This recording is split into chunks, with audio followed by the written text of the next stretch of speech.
Welcome back, everyone. It's the first day back after the holidays. The coffee is doing its best, and Trump has already given us enough material for like a week. You know, Dave, some people ease into January. We apparently decided to start the year with Venezuela, Greenland, and Canada's security on the line. So, welcome to 2026. And if you watched the first two videos in this series, you already know the surface story. Trump hits Venezuela, the US shrugs off international law, and Canada pretends this is all just concerning instead of dangerous. So, today we're going one layer deeper because this is not just about Venezuela. This is about what that raid tells us about our own security, our Arctic, and why Canada keeps buying fighter jets from a government that is openly talking about running the entire hemisphere. Yeah, this is not just a one off stunt. Trump didn't wake up one morning and decide, you know what I feel like today? Caracas. He's been laying this out in public for years. He goes right on TV and says straight up, America should be in charge of Venezuela. American oil companies should go in there. He boasts that they did it, and he brags that they could do it again and no one will stop him. In his National Security Documents 2025, he spelled it out. The U.S. wants to reassert control over the entire hemisphere. They dusted off an old doctrine that basically said, this side of the planet is ours. So when they grab Venezuela's president, haul him into a U.S. plane, fly him to New York, and then start talking about who gets to control Venezuela's oil, that's the doctrine in action. And once you see that, all the other stuff suddenly lines up. The threats against Colombia, Mexico, and Cuba bundle together. The talk about tightening control of the Panama Canal. And then there's his obsession with Greenland. Now, I don't know if you saw it, but Stephen Miller's wife actually posted an image of Greenland. It was literally wrapped in an American flag with the caption saying, soon. That came from inside the Trump circle. It wasn't some anonymous troll, it was a direct message from the White House. It was so brazen that the Prime Minister of Denmark had to go out and say on the record that the United States has no legal basis to annex Greenland and to stop threatening a NATO ally. Imagine that, a European leader having to tell Washington you can't just put your flag on other people's countries. And that's the moment where Canadians should be asking a very simple question. If this White House feels entitled to Venezuela's oil, Greenland's land and minerals, and the Panama Canal, what exactly do they think Canada is? A partner, an ally, or a big northern warehouse that they just have to reorganize? Now, let's keep that in your head while we talk about something really important, fighter jets. Because at the same time that this is all happening, Canada is spending tens of billions locking ourselves into those F-35s. We're buying them from the same government that is out here talking about running our entire side of the planet and calling us a vassal state. And let's be absolutely clear for a second. Canada absolutely needs serious Arctic security. We need aircraft, radar, submarine, drones, and ships that can actually operate in ice. The Arctic is where all of this is headed, and everybody knows it. The problem isn't that we're buying jets, it's what we're buying and who we're buying them from. Because with the F-35, you're basically buying a flying software system that you don't fully control. The US controls the software. The US controls the updates. The US controls the parts. If that relationship turns ugly, which it already is, they don't have to send a single soldier across the border to weaken us. They can just tighten the tap on support and suddenly our very expensive jets become very shiny lawn ornaments. And we have other choices.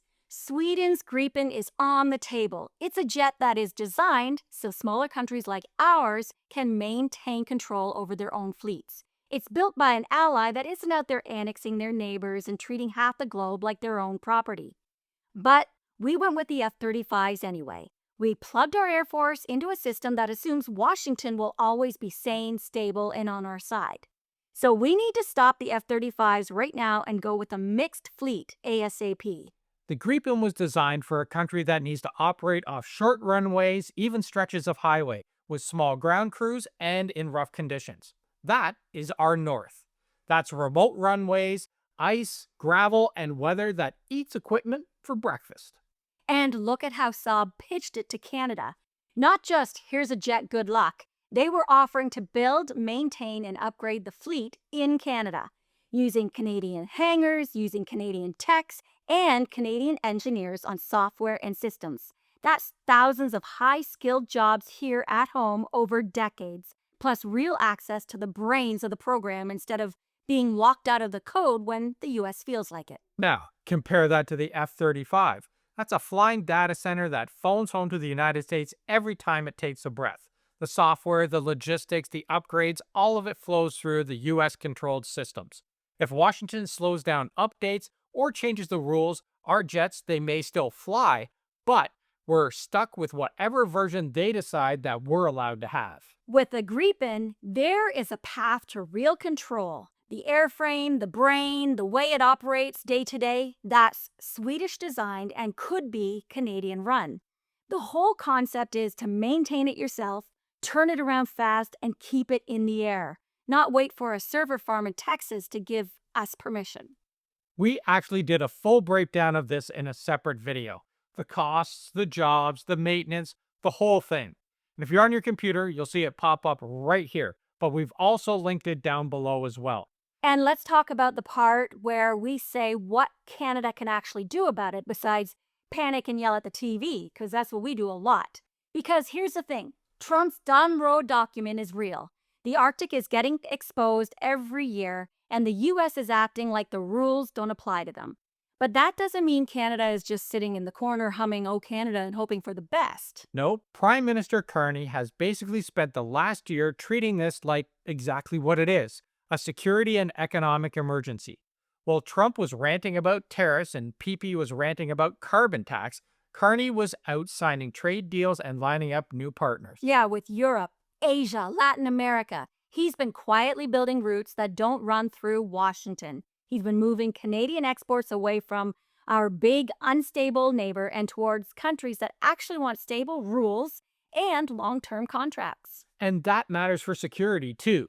The more our economy leans on places that respect international law, the less leverage Trump has when he wakes up one morning and decides that Canada needs to be taught a lesson.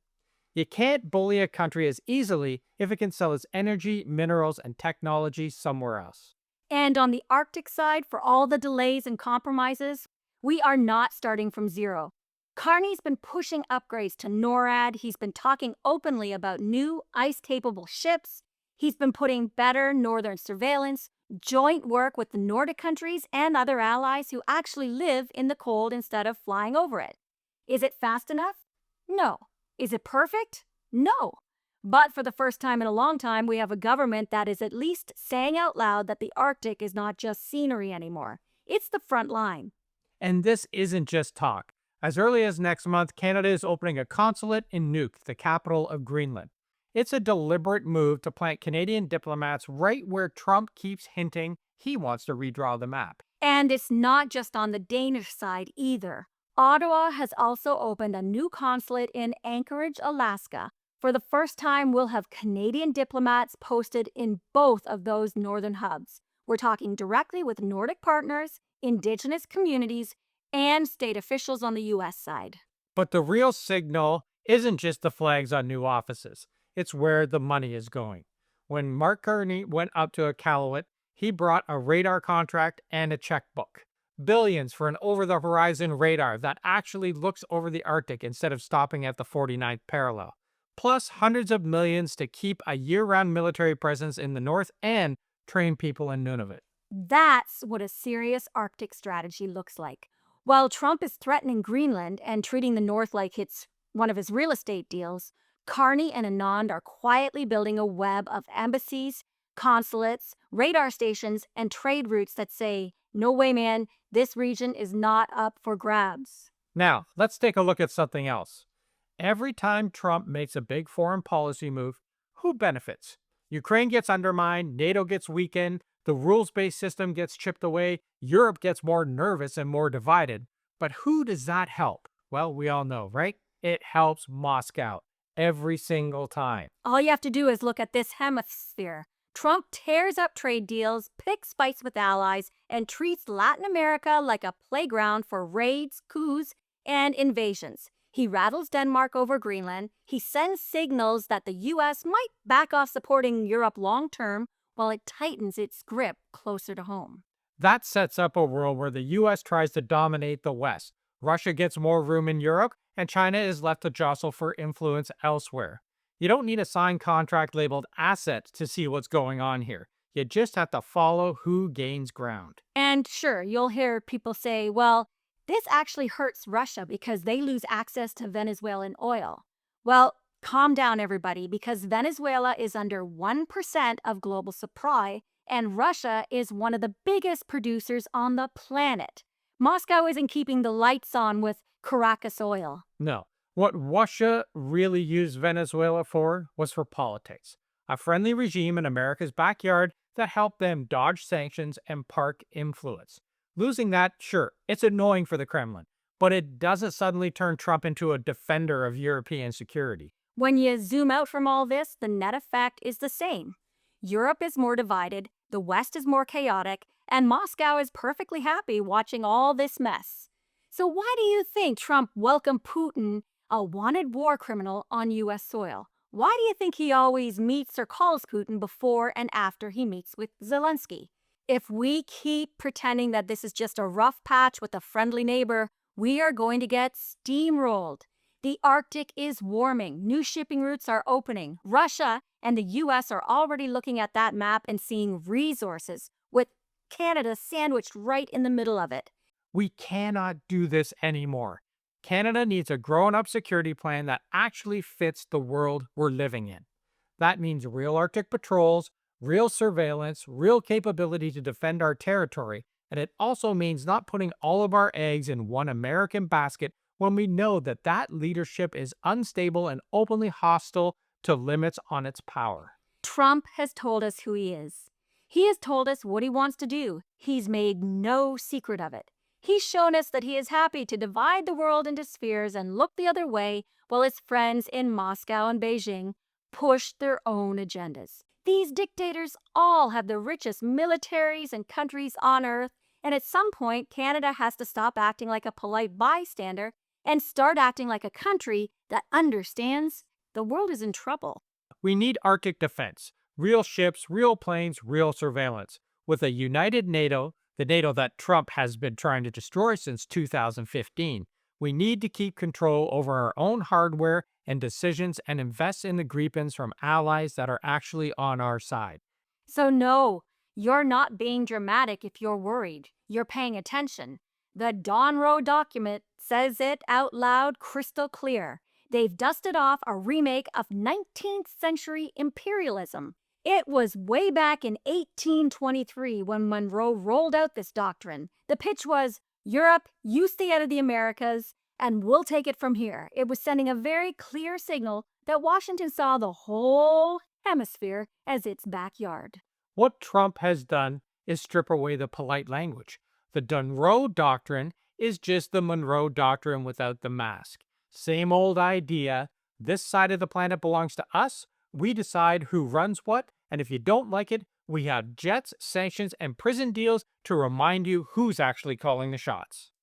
All right, we're going to leave it there for today because this is part 3 of 4 of our Venezuela-Canada security series. So if this is the first time you've caught it, you're coming in halfway through, and you can check out the links below for our other 2 parts. And tomorrow, we're coming back to the home front.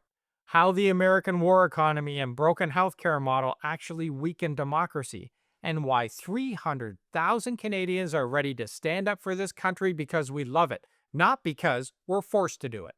In the meantime, if this helped you connect a few dots, hit like so YouTube knows we're not just shouting into the void. And share this with that friend who still thinks this is all just politicians being dramatic. And if you want to dive deeper, we write about this over on Substack. All the links are below. And if you want to support the channel directly, you can also join our YouTube membership, the A-Team, or even grab some merch. The shirts and mugs aren't just cute. They really do help us keep making these videos every single day. Canada is small, but we are not powerless. So take care of yourselves, everybody, and take care of each other. And check out our video below that started this all. And we'll see you tomorrow for part 4. Thanks for watching, Ciao for now.